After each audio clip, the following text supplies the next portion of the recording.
আসসালামু আলাইকুম এভরিওয়ান। বহুরূপী ভালোবাসা গল্পের 6 নম্বর পার্ট। তো চলো বেশি কথা না কইয়া গল্প শুরু করা যাক। হঠাৎ করে দুলাভাই বলল, যা হবে পরে দেখা যাবে এইসব।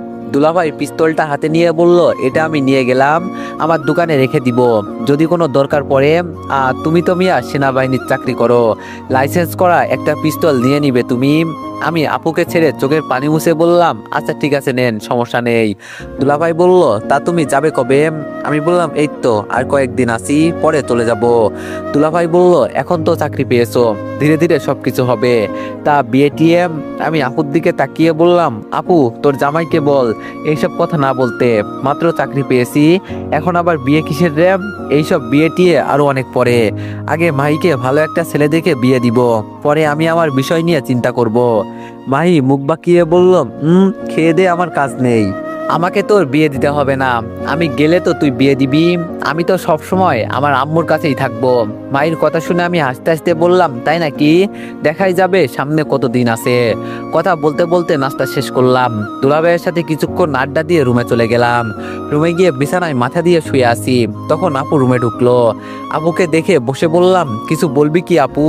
আপু নতুন একটা আইফোন আমার হাতে দিয়ে বলল, এটা তোর জন্য নিয়ে আসছি। আম্মু বলল, তোর নাকি একটা ফোন নাই, এজন্য এটা নিয়ে আসছি। আমি বললাম, আমার এসব লাগবে না আপু, আমি কি তোরে বলছি আমাকে এসব দিতে? আপু বলল, এখন তো সরকারি চাকরি পেয়েছিস, এখন এসব জিনিস নিবি কেন? আমি বললাম, মার খাবি কিন্তু আপু। আপু আমার কপালে চুমু দিয়ে বলল, তানিয়া আর ওর বান্ধবী দাঁড়িয়ে আছে তোর সাথে কথা বলার জন্য, রাগারাগি করিস না, ওকে আমি অনেক শাস্তি দিয়েছি। আমি বললাম, আমি আবার কোন দিন ওদের সাথে রাগারাগি করেছি?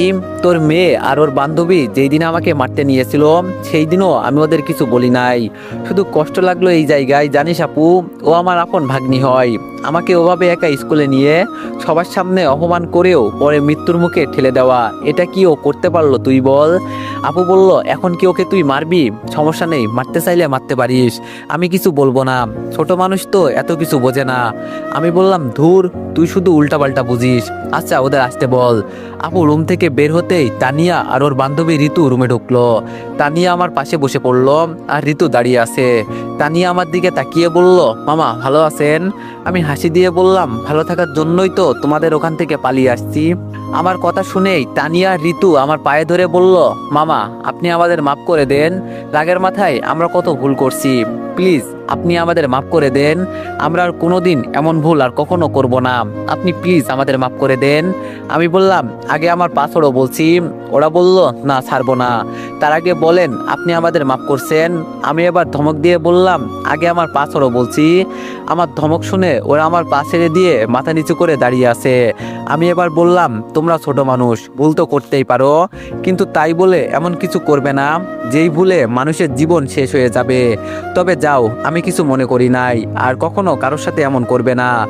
তানিয়া বলল, অনেক অনেক ধন্যবাদ মামা আপনাকে, আচ্ছা আমি গেলাম। ঋতু তুই কথা বল। মামা আমি একটু মায়ের কাছে গেলাম, আজকে থেকে ওর সাথে কথা হয় নাই। এই কথা বলে তানিয়া রুমের বাইরে চলে গেল। ঋতু একা একা দাঁড়িয়ে আছে। আমি ঋতুর দিকে তাকিয়ে বললাম, বসো এখানে। ঋতু আমার পাশে বসে বলল, জানেন সেই দিন আমি কতটা ভয় পেয়েছিলাম, আমি তো মনে করেছি। আমি বললাম, আমি মারা গেছি তাই তো? ঋতু মাথা নিচু করে বলল, আমি হাসি দিয়ে বললাম, আমি মারা গেলে তোমরা দুই বান্ধবী খুব খুশি হতে না? এভাবে বলবেন না, আমাদের সত্যি অনেক বড় ভুল হয়ে গেছে। রিফাত কি করিস? আরে রিমি, তুই সকাল সকাল এখানে? রিমি ভিতরে এসে আমার হাত থেকে ফোনটা নিয়ে বলল, কিরে তোর হাতে নতুন ফোন, তাও আবার আইফোন, আমাকে দিবি এটা? আমি বললাম, যদি আমার আপু এটা গিফট না করতো তোরে আমি দিয়ে দিতাম। রিমি ফোনটা আবার আমার হাতে দিয়ে বলল, এই মেয়েকে? আমি হাসি দিয়ে বললাম, এই মেয়ে আমাকে মারতে চেয়েছিল, মানে এক প্রকার আমাকে মৃত্যুর মুখে ফেলে চলে গিয়েছিল। রিমি ঋতুর দিকে তাকিয়ে বলল, তাই নাকি? পিচ্ছে একটা মেয়ের এত সাহস, ভালো ভালো। তবে একটা কথা বলি, তুই এখন একটু হলেও আমাদের সাথে যুক্ত হয়ে গেছস, তোর গায়ে বা কেউ যদি তোরে মারার চেষ্টা করে তাহলে আমি নিজে ওকে উপরে তুলে গরুর মতো ওর শরীর থেকে চামড়া তুলে লবণ লাগিয়ে দিব। আমি বললাম, ধুর এভাবে বলিস না, ও ভয় পেয়েছে এমনি অনেক। তো সকাল সকাল এখানে কি, এটা তো বললি না? রিমি বলল, আসলে তোর সাথে আমার মনে হয় আর দেখা হবে না, কিছুদিনের জন্য এক জায়গায় ঘুরতে যাব, আর তখন তো তুই ট্রেনিং এ চলে যাবি, তোর কিছু লাগবে কি? আমি বললাম, আমার আবার কি লাগবে? মাথা খারাপ হলো নাকি তোর? রিমি আমার সামনে মাথা ঝুঁকিয়ে বলল, ভালো করে সবকিছু শেষ কর। আর আমি তো খারাপ মেয়ে, আমার সাথে মিশবি কম। আসি রে, ভালো থাকিস। আমি বললাম, রিমি দাঁড়া। রিমি আমার দিকে তাকিয়ে বলল, বল। আমি দাঁড়িয়ে রিমির গালে একটা চুমু দিয়ে বললাম, তোর গালগুলো খুব নরম তো, তবে এটা দিলাম কারণ তুই তো আমার বান্ধবী। রিমি ঠাস করে একটা ঘুষি দিয়ে বলল, আরেকবার খালি আমাকে ছুঁয়ে দেখিস তোর কি অবস্থা করি। আমি রিমির দিকে তাকিয়ে ঠোঁট কামড়ে বললাম, কি করবি? রিমি দৌড়ে পালিয়ে বলল, কুত্তা কোথাকার, আসি, ভালো থাকিস। রিমি যেতেই ঋতু বলল, আপনার নতুন বান্ধবী বুঝি? আমি বলে বিছানায় গিয়ে বসলাম। ঋতু বলল, আমি কি আপনার বউ হবার যোগ্য নই? আমি ঋতুর কথা শুনে ওর দিকে তাকিয়ে বললাম, ভদ্রতার খাতিরে এখানে বসে তোমার মতো পিচ্ছে একটা মেয়ের সাথে কথা বলছি, নইলে তোমাকে এখান থেকে লাত্তি মেরে বিদায় করে দিতাম। ঋতু বলল, আপনি অনেক পরিবর্তন হয়ে গেছেন। আমি বললাম, মানুষ মাত্রই পরিবর্তনশীল, এটা তো জানো। এখন এখান থেকে বিদায় হও, আমি এখন ঘুমাবো। ঋতু বলল, আপনার ফোনটা দেন। আমি বললাম, কি করবে? ঋতু বলল, কি আর করব, বসে বসে গেম খেলবো। আমি ঋতুর হাতে ফোনটা দিয়ে দিলাম। ঋতু চলে যাওয়ার পর আমি ঘুমিয়ে গেলাম। রাতে এমনিই বেশি ঘুমাতে পারি নাই। দেখতে দেখতে আপুরাও চলে গেল। আর আজকে আমি রেডি হয়ে গেলাম, কারণ আজকে থেকে আমার ট্রেনিং শুরু। সবার কাছ থেকে বিদায় নিয়ে আমি আমার গন্তব্যের উদ্দেশ্যে রওনা দিলাম। জানি না সামনে কি আছে, তবে আজকে থেকে হয়তো আমি নতুন কিছু দেখতে পারবো বা নতুন কিছু শিখতে পারবো। তো গায়েস, একটা জায়গায় ভুল হয়েছে। আসলে বাড়িওয়ালার মেয়ের নাম রিমি না, রিয়া হবে। আর মেজর যেই মেয়েটি ছিল তার নাম রিমি। হঠাৎ রাস্তায় রিমি ম্যাডামকে দাঁড়িয়ে থাকতে দেখলাম। তিনি দাঁড়িয়ে কার সাথে যেন কথা বলছেন, আর তার চারপাশে সেনাবাহিনী ঘিরে আছে। তবে রিমি ম্যাডাম যখন কথা বলে তখন তার চোখে মুখে কেমন যেন রাগের একটা ভাব থাকে। তবে রাস্তায় তাকে আর বেশি দেখতে পাই নাই। ট্রাফিক জ্যামে গাড়ি থেমেছিল, এখন আবার গতিতে চলছে। আমি চুপচাপ বসে আছি, তবে এইটুকু চিন্তা করছি, মানুষের জীবন কখন যে পাল্টে যায় এটাই বলা যায় না। আজকে আমার ট্রেনিং এর সময় শেষ হয়ে গেল। সম্পূর্ণভাবে আমি আমার ট্রেনিং শেষ করলাম। তবে এখানে আমার একটা ছেলের সাথে ভালো পরিচয় হয়েছে এবং বন্ধুত্ব হয়েছে। ছেলেটার নাম রবিন, আমাদের সাথেই সবকিছু শেষ করছে। আজকে শুনলাম সেনাবাহিনীর মেজর মিস রিমি চৌধুরী আসবেন আমাদের উদ্দেশ্যে। তিনি হয়তো কিছু বলবেন, কারণ আজকে থেকেই আমরা চাকরিতে জয়েন করব। রুম থেকে রেডি হয়ে মাঠে আসতেই রবিন বলল, আচ্ছা রিফাত, আমি যদি হঠাৎ কোনোদিন পালিয়ে যাই তখন তুই একা হয়ে যাবি না? আমি রবিনের দিকে তাকিয়ে বললাম, তুই আবার পালিয়ে কোথায় যাবি?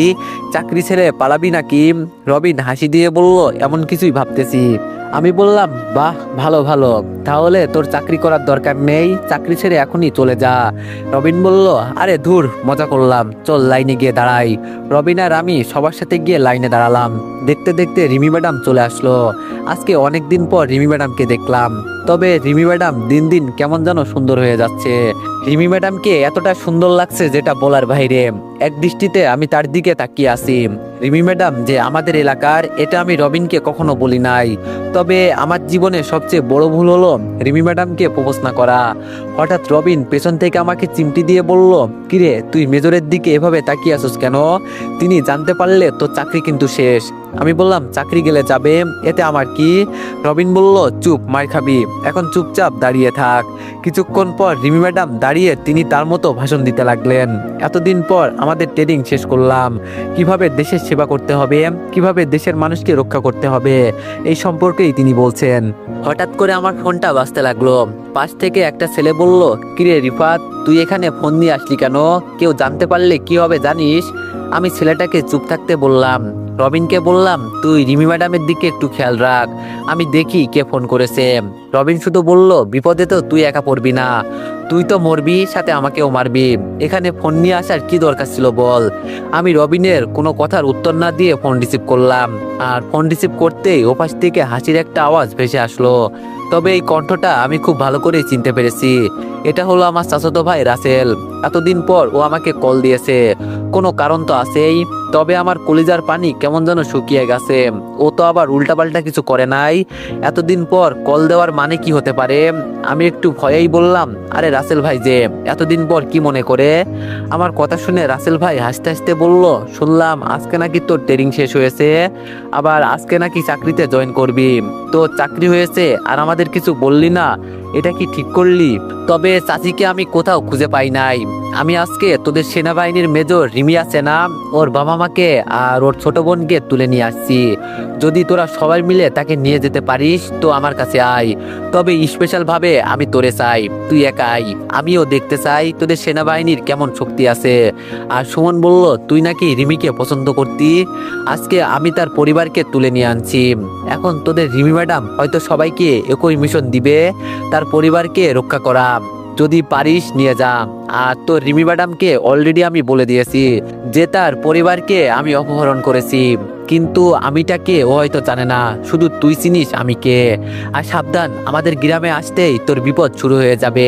এই কথা বলে রাসেল ফোনটা কেটে দিল। আর অন্যদিকে রিমি ম্যাডাম মাইকে বলছে, কিছুক্ষণ আগে আমার পরিবারকে কারা জানি অপহরণ করছে। এখন তোমাদের আমি নতুন মিশন দিলাম, আমার পরিবার কোথায় আছে এটা খুঁজে বের করতে। আমি আমার পরিবার সম্পর্কে সবকিছু তোমাদের ডিটেলসে বলে দিব। এখন সবাই সবার কাজে চলে যাও। ধীরে ধীরে সবাই লাইন ভেঙে চলে গেল। আমি দাঁড়িয়ে আছি।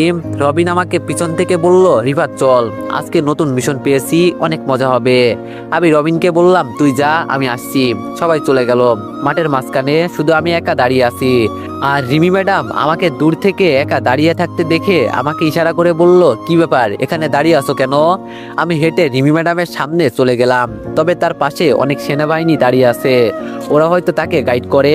আমি একটু ধীরে বললাম, ম্যাডাম আপনার সাথে আমার কিছু কথা ছিল। রিমি ম্যাডাম আমার কথা শুনে আমাকে ধমক দিয়ে বলল, তোমার কত বড় সাহস, আমি অর্ডার করার পরেও তুমি এখানে একা দাঁড়িয়ে আছো? আমি বললাম, ম্যাডাম আমি আপনার পরিবার সম্পর্কে অনেক কিছু জানি। রিমি ম্যাডাম এবার চোখ গরম করে বলল, যাও 3 রাউন্ড মেরে আসো আমার কথা না শোনার জন্য। আমি বললাম, ম্যাডাম আমি আপনার। রিমি ম্যাডাম বলল 4 রাউন্ড মেরে আসো। আমি বললাম, কিন্তু ম্যাডাম। রিমি ম্যাডাম বলল 5 রাউন্ড। আমি আর কিছু বললাম না, মাথা নিচু করে দৌড়াতে লাগলাম।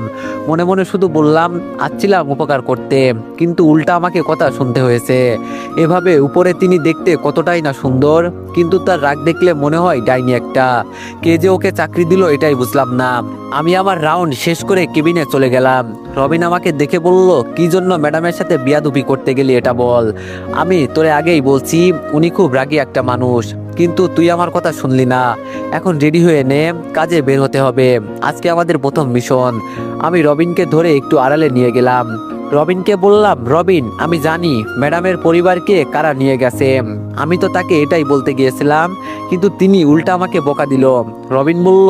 রবিনকে বললাম, রবিন আমি জানি রিমি ম্যাডামের পরিবারকে কারা নিয়ে গেছে। আমি তো তাকে এটাই বলতে গিয়েছিলাম, কিন্তু তিনি উল্টা আমাকে বকা দিল। রবিন অবাক হয়ে বলল, কি? আমি বললাম, আমি সবকিছু জানি, এটা আমার পুরাতন শত্রুতা। তবে আমার কারণে যে রিমি ম্যাডামের পরিবারকে অপহরণ করে নিয়ে যাবে এটা ভাবি নাই। এতদিন পর রাসেল আমাকে কল করেছে, ভাবি নাই আবার এমন কিছুর সাথে আমার পরিচয় হবে। রবিন বলল, রাসেলটা আবার কে? আমি বললাম, রাসেল আমার চাচাতো ভাই, যার বোনকে বিয়ে করি নাই বলে আমার বাবাকে ও নিজে মেরেছে। এখন আবার ও নতুন কিছু শুরু করলো। রবিন বলল, এখন তুই কি করতে চাস? আমি বললাম, আমি একাই যাবো এই মিশনে, তুই একটু এই দিকটা সামলে নিস। রবিন বলল, রিফাত ম্যাডামের অনুমতি নাই, তুই একা গেলে ঝামেলা হয়ে যাবে। আমি বললাম, কি আর হবে, চাকরি চলে যাবে এটাই তো, এতে আমার কিছু আসে যায় না। আমার কারণে কারো কিছু হোক আমি এটা চাই না। রবিন বলল, দেখ রিফাত তুই ম্যাডামকে এই বিষয়ে বল। আমি বললাম, এখন উনি আমার কথা শুনবেন না, একটা দিনেরই তো বিষয়, তুই সামলে নিস। আর যদি না পারিস তাহলে বলবি আমার ছোট বোন গাড়ি অ্যাক্সিডেন্ট করেছে, এজন্য ইমার্জেন্সি আমাকে যেতে হয়েছে। আর বিশ্বাস না করলে বলবি আমি তো কিছুক্ষণ আগে তাকে এইসব কথা বলতেই গিয়েছিলাম, কিন্তু শুনলো না। রবিন বলল, তোর কিছু হয়ে গেলে? আমি বললাম, আমার কিছু হবে না, তুই চিন্তা করিস না, আমি সবকিছু সামলে নিব, এখন আমাকে যেতে হবে। রবিন বলল, যত তাড়াতাড়ি সম্ভব আমাদের সাথে যোগাযোগ করবি। আমি বললাম, আমি কল দিলেই রিমি ম্যাডামকে নিয়ে আমার কাছে চলে যাবি, তাহলেই হবে। রবিন বলল, আচ্ছা ঠিক আছে, তাহলে তুই এখন চলে যাবি? আমি বললাম, আগে পরিবেশটা একটু ঠান্ডা হোক, পরে বের হব। কিছুক্ষণ পর সবাই সবার কাজে চলে গেল। আমি কাপড় চেঞ্জ করে বের হলাম। আর তখন রিমি ম্যাডামের একজন গার্ড আমাকে দেখে ফেললো। আর ও আমাকে ডেকে বলল, কি ব্যাপার, তুমি আউট ড্রেসে ঘুরছো কেন? তোমাকে না বলা হয়েছে মিশনে যেতে? আমি মাথা নিচু করে বললাম, আসলে স্যার সবাই এখান থেকে চলে গেছে, আর আমার পেটটা একটু খারাপ ছিল, সকাল থেকে খারাপ ফিল করছি, এজন্য ভাবছি একটু সুস্থ হলেই চলে যাব। প্লিজ স্যার, ম্যাডামকে কিছু বলবেন না, একটু পরেই আমি চলে যাব। স্যার বলল, আচ্ছা ঠিক আছে যাও। আমি কোনো মতে রুমে চলে গেলাম।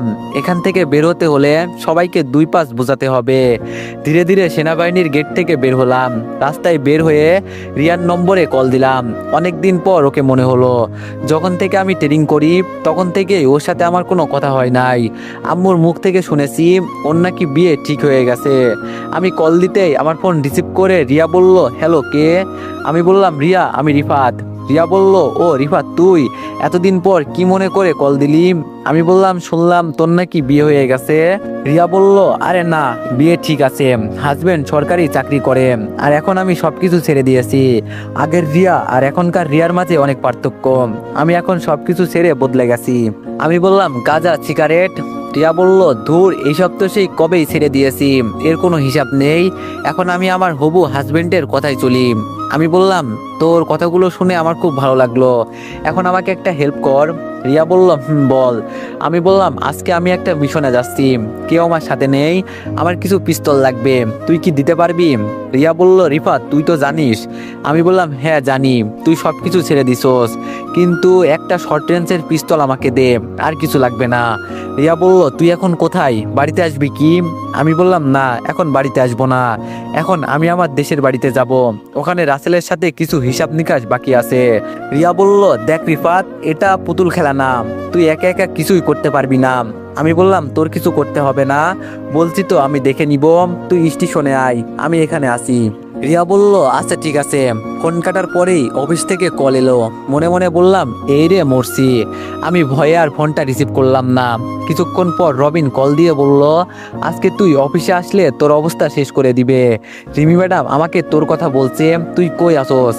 আর আমি বলছি তোর বোন অ্যাক্সিডেন্ট করেছে, কিন্তু তুই তার কল ধরিস নাই কেন হালা? আমাকে কি মারতে চাস? আমি বললাম, বাদ দে, এখন আমি খুব বিজি আছি, তোরা কই? রবিন বলল, কই আর থাকবো, বসে বসে রিমি ম্যাডামের অর্ডার পালন করছি। আমি বললাম, ভালো ভালো, এটাই কর তোরা, আচ্ছা ফোন রাখি। রবিন বলল, তুই একা একা করতে পারবি তো? আমি বললাম, ধুর, তোর এসব চিন্তা করতে হবে না, বলছি না আমি সব দেখে নিব। ফোন কেটে আমি স্টেশনে চলে গেলাম। কিছুক্ষণ পর রিয়া চলে আসলো, তবে ওর সাথে মাইও আসলো। মাই এসে আমাকে জড়িয়ে ধরে কান্না করছে আর বলছে, তুই বাসায় গেলি না কেন? এতদিন পর আসলি, তাও আবার বাসায় গেলি না? আমি মাই চোখের পানি মুছে বললাম, আজকে একটা কাজে যেতে হবে, এজন্য বাসায় যাই নাই। তুই আসলি কেন? রিয়া আমার দিকে তাকিয়ে বলল, তোর বোনকে আমি আনতে চাই নাই, ও আমার পিছনে পিছনে চলে আসছে, তোর সাথে কথা বলার সময় ও তোর নাম শুনছে, এজন্য এখানে চলে আসছে। আমি রিয়ার দিকে তাকিয়ে দেখি ও এখন আর চশমা পরে না, আজকে ও শাড়ি পরে এসেছে, ওকে দেখে বেশ সুন্দর লাগছে। আমি রিয়ার দিকে তাকিয়ে বললাম, আজকে সত্যি তোরে মেয়ে মেয়ে লাগছে, এখন তো আমি তোরে দেখে নতুন করে প্রেমে পড়ে গেছি। রিয়া আমার হাত ধরে বলল, তাহলে কাজী অফিসে চল, বিয়ে করি। আমি বললাম, না বোন, তার আর দরকার নেই। রিয়া আমার হাতে একটা ব্যাগ দিয়ে বলল, এখানে সবকিছু রাখা আছে, তুই নিরিবিলি একটা জায়গায় গিয়ে সবকিছু ঠিক করে নিস, আর আমি তোরে যতটা পারি সাহায্য করব। কিছু ডিভাইস এখানে যুক্ত করা আছে, তুই শুধু ওগুলো তোর সাথে যুক্ত করে রাখিস, বাকিটা আমি তোরেই বলে দিব কিভাবে কি করতে হবে। আমি বললাম, আচ্ছা ঠিক আছে, এখন তুই মাহিকে নিয়ে যা। মাহি আমার হাত ধরে বলল, ভাইয়া তুই কোথাও যাবি? আমি মাহির দিকে তাকিয়ে বললাম, আমার উপর এখন অনেক দায়িত্ব থাকবে, এমনকি দেশের জন্য নিজের জীবনটাও দিয়ে দিতে হবে, আমাকে নিয়ে চিন্তা করিস না, কাজটা শেষ করে বাসায় আসবো। মাহি বলল, কিন্তু ভাইয়া। আমি বললাম, কোনো কিন্তু না, তুই এখন বাসায় যা। রিয়া যাওয়ার আগে বলল, আমি এখন এসবের সাথে আর যুক্ত হতে চাই না, নইলে আমি তোরে সাহায্য করতাম। আমি বললাম, তার আর দরকার নেই, তুই এখন বাসায় যা। রিয়া আর মাহি চলে যাওয়ার পর আমি টেনে উঠে দরজার সামনে ওয়াশরুমে ঢুকে গেলাম। রিয়ার দেওয়া পিস্তলটা পিছনে এমন এক জায়গায় রাখলাম যেটা কেউ দেখলেও বলতে পারবে না এটা কি জিনিস। ছোট চাকুগুলো পায়ের নিচে রাখলাম, আর যত দরকারি জিনিস ছিল ওগুলো শরীরের সেফটি জায়গায় রাখলাম। দরজা খুলে বের হয়ে আমি আমার সিটে বসে গেলাম। আমি এই মিশনটা করছি কারণ রিমি ম্যাডামের সাথে আমার ভালো কোনো সম্পর্ক করতে হলে আগে আমার তার বিশ্বাস অর্জন করতে হবে, আর উনি যেই রাগী, দেখলেই কেমন যেন ভয় করে। আমি ভালো করে চারিদিকে নজর রাখছি কি কি করে। দেখতে দেখতে আমি আমার গ্রামের সামনে এসে নেমে গেলাম। এখন রাত 3টা বেজে 2 মিনিট। আমি একটু সামনে যেতেই একটা কালো রঙের মাইক্রো এসে আমার সামনে দাঁড়ালো।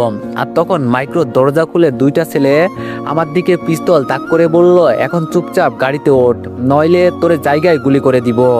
আমি জানতাম আমি এখানে আসলে রাসেল ভাই আমার সাথে এমন কিছু করবে, এজন্য আমি একটু আশ্চর্য হই নাই। আমি চুপচাপ গাড়িতে উঠে গেলাম। গাড়িতে ওঠার পর আমি আশেপাশে তাকিয়ে দেখতে লাগলাম কার হাতে কি আছে। তবে আমার কানে ব্লুটুথ লাগানো আছে। হঠাৎ করে রিয়া বলল, কিরে রিফাত, তুই গাড়িতে উঠলি কেন? রিয়ার সাথে কথা বললে ওরা জেনে যাবে, এজন্য আমি আর কোনো কথা বলি নাই। আমি ভাবছিলাম রিয়া আমাকে অন্যভাবে সাহায্য করবে, কিন্তু ও আমাকে শুধু বলে দিচ্ছে কিভাবে কি করতে হবে। ওর এই সাহায্য দিয়ে আমি কি আর ঘোড়ার ঘাস কাটবো? গাড়িটা সরাসরি আমার চাচার বাসার সামনে গিয়ে থামলো। গাড়ির দরজা খুলে একটা ছেলে বলল, এখন তুই ভিতরে যা, স্যার তোর জন্য অপেক্ষা করছে। আমি চুপচাপ গাড়ি থেকে নেমে ভিতরে চলে গেলাম। ভিতরে গিয়ে দেখি আমার চাচাতো ভাই রাসেল সবাই বসে আছে। আর যার সাথে আমার বিয়ে হওয়ার কথা ছিল, মানে আমার চাচাতো বোন, সে সিঁড়ি বেয়ে নিচে নামছে। আমি আমার চাচাতো বোনকে ছোট আপু বলে ডাকতাম, এটা আমি ওকে ভালোবেসেই বলতাম। ও যদিও আমার বড়, কিন্তু আমি ওকে ছোট বোন বলেই ডাকতাম। রাসেল আমাকে দেখে দাঁড়িয়ে আমার কাছে এসে বলল, কিরে কি খবর তোর? আমি মুচকে হাসি দিয়ে বললাম, আমি সব সময় ভালো আছি। শুনলাম তোদের চোখের ঘুম নাকি হারাম হয়ে গেছে। আমার পরিবারকে কিভাবে মারবি, আমাকে কিভাবে ধরে আনবি, তাই নাকি সবসময় চিন্তা করিস। রাসেল বলল, আমি তোর বড় ভাই হই, সম্মান দিয়ে কথা বল। আমি বললাম, তোর মতো ছেলেকে যদি সম্মান করি তাহলে মানুষ আমাকে খারাপ বলবে, আর সম্মান কি জিনিস এটা অবশ্য তোর জানা নেই, আর তুই তো সম্মানের যোগ্য নস। রাসেল বলল, মরার খুব শখ হয়েছে না? তুই জানিস আমি কে? আমি হাসি দিয়ে বললাম, কে রে তুই যে বলিস তুই জানিস আমি কে? আমি যদি একটা কল করি না তাহলে তোর 12টা বেজে যাবে। রাসেল বলল, কালকে তুই চাকরি পেয়েছিস আর আজকে তুই নেতাগিরি করিস, তবে আজকে তুই মনে হয় বেঁচে ফিরতে পারবি না। তবে একটা সুযোগ আছে, সেটা কি তুই ভালো করেই জানিস। আমি বললাম, আমার বাবাকে তুই মারলি, আবার আমাকে সুযোগ দিস? আমি তোর বাসার সামনে দাঁড়িয়ে বলছি, আমি তোরে কুত্তার মতো রাস্তায় ফেলে মারবো। যদি তোরে কেউ আমার হাত থেকে বাঁচাতে পারে তাহলে তাকে বলিস আমার কাছে আসতে। রাসেল পিছন থেকে পিস্তল বের করে বলল, আজকে তোরে আমি খাইছি, তুই আমার বাসায় দাঁড়িয়ে আমাকে হুমকি দিস? রাসেলের ছোট বোন ওর ভাইয়ের হাত থেকে পিস্তল নিয়ে বলল, ধুর, এত রেগে যাওয়ার কি আছে, ও পিচ্ছি একটা ছেলে, ওর কথায় তুই ভয় পাস কেন? এখন তুই একটু বাইরে যা, দরজা লাগিয়ে নিস বাইরে থেকে, ওর সাথে আমার কিছু কথা আছে। রাসেল আর কিছু না বলে চুপচাপ দরজা লাগিয়ে বাইরে চলে গেল। ছোট আপু আমার দিকে তাকিয়ে বলল, কিরে রিফাত, তোর কি খবর? আমি শুধু বললাম, আপনি কবে আসছেন আপু? ছোট আপু আমার হাত ধরে আমাকে টেবিলে বসিয়ে বলল, বস এখানে, অনেক দূর থেকে আসলি, তবে তোর ছোটবেলার অভ্যাস এখনো যায় নাই। আমাকে ছোট আপু বলিস কেন? আমি না তোর বড়? আমি হাসি দিয়ে বললাম, এটাকে ভাই বোনের ভালোবাসা বলতে পারেন। আপু বলল, আগে খেয়ে নে। তবে আমি আর যাই বলি, তুই একটুও পরিবর্তন হোস নাই। আমি বললাম, পরিবর্তন তো আপনিও হন নাই, এখন আপনার সাথে কথা বলতেও আমার ঘৃণা লাগে। বড় বোন হয়ে ছোট ভাইকে বিয়ে করতে লজ্জা করে না? আপু বলল, এখানে লজ্জার কি আছে, নিজের আপন ভাইকে ছাড়া যারে ইচ্ছা তারে বিয়ে করা যাবে। আমি বললাম, আপনার জন্য আমার বাবা মরছে। আপু বলল, আমার ভাইয়ের কথা না শুনলে তো মরতেই হবে, এতে আবার কি হয়েছে, তুই শুনবি না তাহলে তুইও মরবি। আমি বললাম, আপনাকে আগে যতটা সম্মান করতাম এখন ততটা করি না। আপনার সাথে কথা বলতে জানেন আমার নিজের কাছেই ঘৃণা লাগছে। আপু বলল, আমার সাথে কথা বলবে সবার একই অবস্থা হয়, আগে তুই খেয়ে নে। আমি বললাম, আপনাদের দেওয়া খাবার আমি খাবো, এটা কিভাবে চিন্তা করলেন? খাবারের সাথে যে বিষ মিশানো নেই এটা আমি বিশ্বাস করব কিভাবে? ছোট আপু চেয়ার ছেড়ে উঠে আমার সামনে টেবিলের উপর পা দুলিয়ে আমার মুখোমুখি হয়ে বসে বলল, আমাকে তোর বিশ্বাস হয় না? আপুর মুখোমুখি হয়ে আমি বললাম, আপনাকে যদি পারতাম জায়গায় গুলি করে মারতাম। নষ্ট মেয়ে কোথাকার, লজ্জা করে না লিঙ্ক ভাইরাল করতে? লজ্জা শরমের মাথা খেয়েছেন, আবার দেশে আসছেন। আমি যদি পারতাম না তাহলে তোর মুখে মুতে দিতাম শালিম। আপু বলল, বাবা এত তাড়াতাড়ি তোর মুখের ভাষা খারাপ হয়ে গেল? আমি বললাম, খারাপের দেখলি কি? আমার কথা শুনে ছোট আপু হাসতে হাসতে বলল, শুধু তোরে একটা পর্ন সাইডের কথা বলে দিই। এই কথা বলে ছোট আপু ফোনটা নিয়ে আমার সামনে ধরে বলল, এখানে যাবি, আর এই যে দেখ, এই সবগুলো ভিডিও আমার। বিদেশে গিয়ে শুধু পর্ন ভিডিও তৈরি করেছি, অতটা কষ্ট করে লাভ আছে বল? একটা পর্ন ভিডিও তৈরি করলে 1000 কোটি টাকা চলে আসে। আমি ছোট আপুর মুখে থুতু দিয়ে বললাম, সিসি, তোরে তো আমার আপু বলতেও লজ্জা হচ্ছে। তো এভরিওয়ান, নেক্সট পার্টের জন্য সবাই একটু বেশি বেশি লাইক আর কমেন্ট করে দিও। ধন্যবাদ।